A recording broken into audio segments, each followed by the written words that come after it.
Are you tired of never having the perfect breakfast? Everyone knows that the modern family needs something quick and easy. Introducing the genius work of Charles Perkins Wright, the pop-up toaster is the newest must-have appliance. The quick way to eat an easy meal. Golly, it can't get much better than that, can it? Well, Sally, you see this boring slice of bread? Use the pop-up toaster, and in a few short minutes, we can turn it into a crispy slice of bread. Gee, that's useful. What else can it do? The real question is, what can't it do? Why, it can toast bagels, muffins, pastries.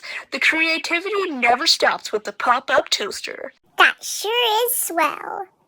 That's right, Sally. Well, that sure is a lot of words to say it dehydrates bread.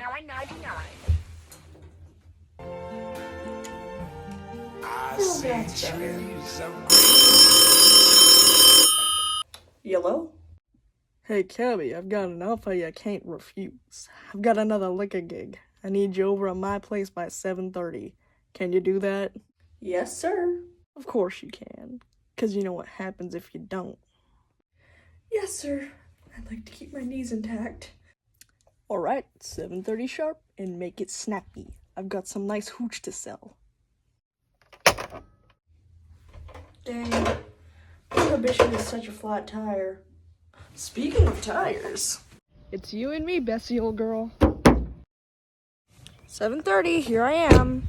Good man, I knew you'd come. Not that I had an option. Italians are brutal, man. Here it is, boy, 20 gallons of pure gigawater. Yup, and for pay? A crisp 20. $1 per gallon, you hear? Well, if that isn't just the bee's knees. Oh, and I almost forgot. This is my girl, Darla. Yo, your jalopy is crap. Ain't she something? What happened to Debbie? The old wife? I took her for a ride. Oh. Wow, I actually like Debbie. That sure is a shame. In this new mall. She gives me the heebie-jeebies. Alright, I'll have the boys load your car and get you over there. I need you to deliver this to a joint down on Main, you get me? Hi. It's a place called Ozzy. Big wood sign, can't miss it. You've got it, boss. Alright, Sonny, hurry back. I've got a big business plan for you.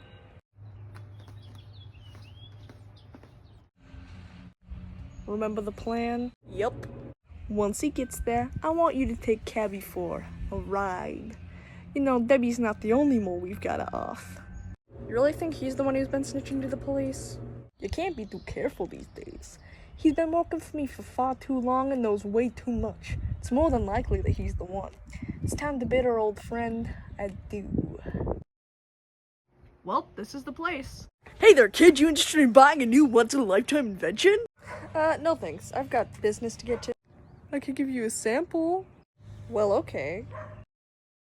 Hey there, Sonny. You Luciano's chauffeur? Yup, and here's the booze. Oi, will we keep it down? There are ears everywhere.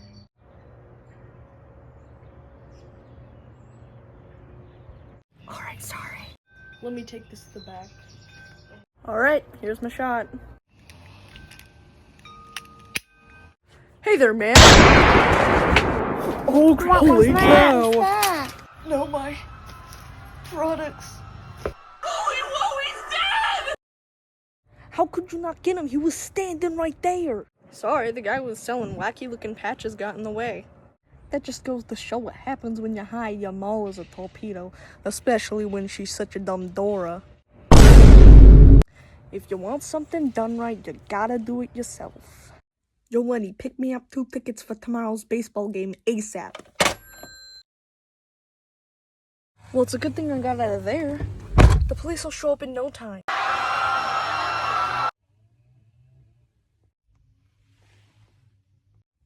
But hey, at least I got paid, even if I only kind of finished the gig.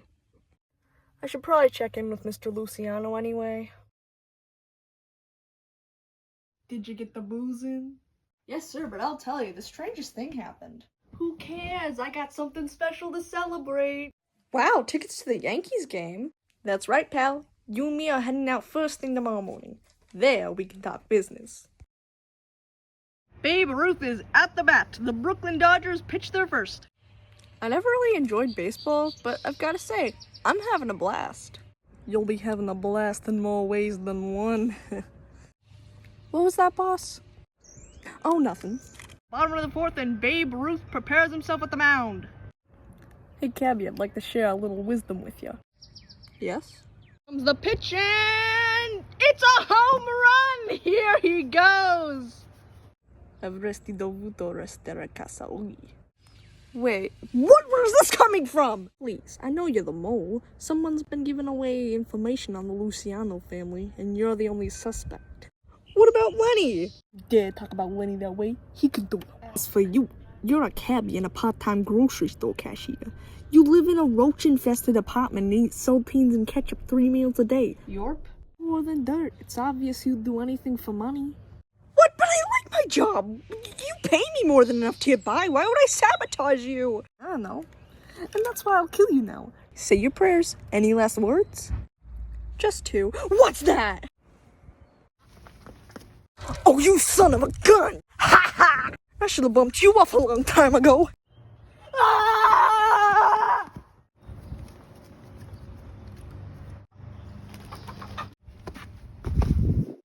Wait!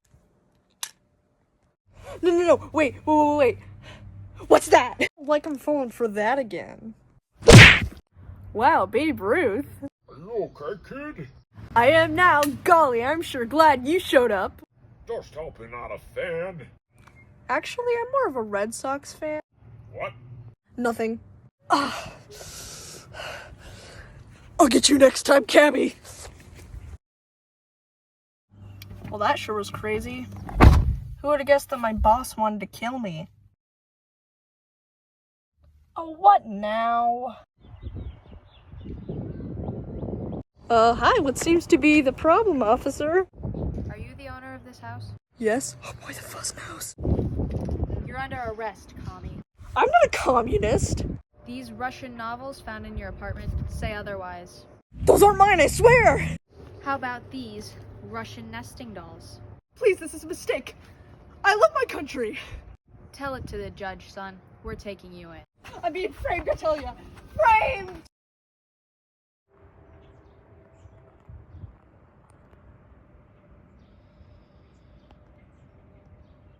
Turns out I can take care of things just fine by myself.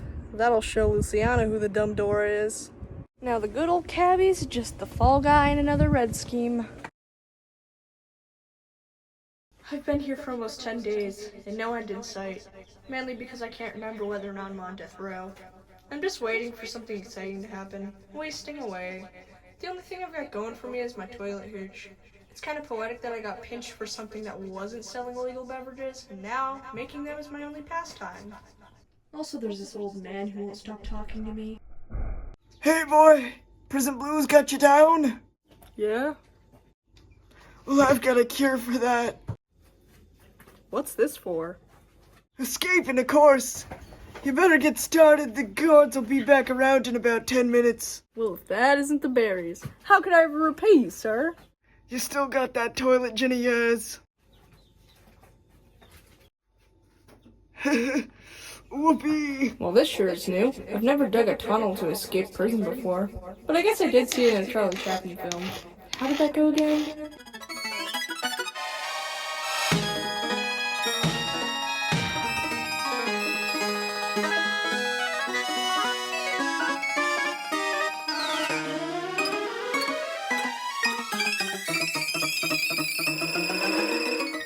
Yeah, something like that anyway. Wow, he sure made it look easy. Well, now that I'm done, I guess I'll enjoy my freedom a little bit. Oh, poop. I had a feeling I'd find you out here. There's no way you could have predicted that. An old man gave me a spoon. Who do you think gave him the spoon to give to you?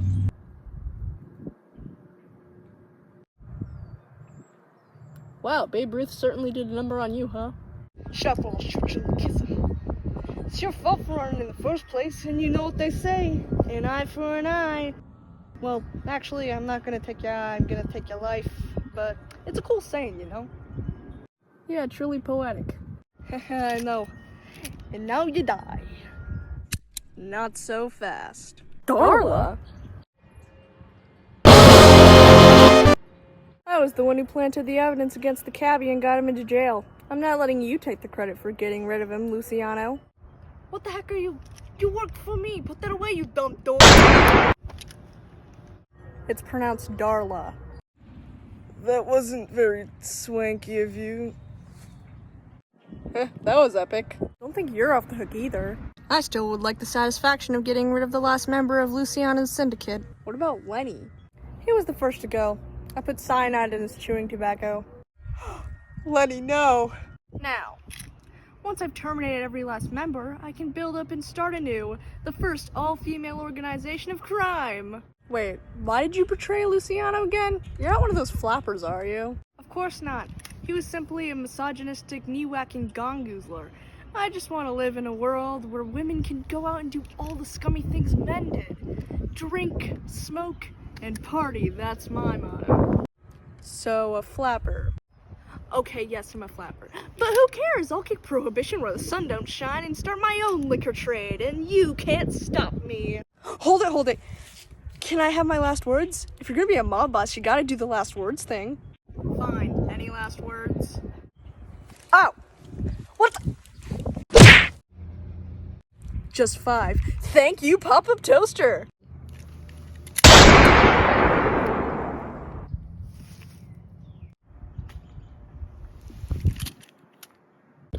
And at the end of the day, Darla couldn't recover from her fatal bread injuries, and sadly, died.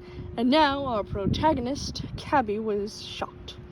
It seems we will have to watch him die a slow and painful death by gunshot. How sad.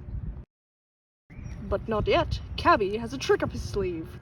And thank you, Band-Aids! Man, am I glad I got those samples.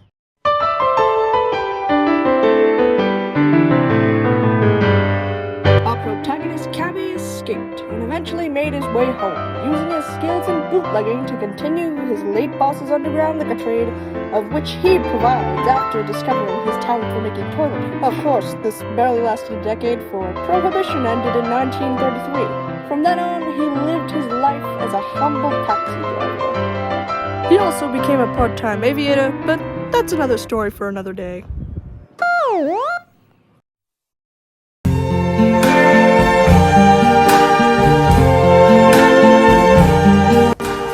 Apple bottom jeans, boots with the fur. The whole club was looking at her.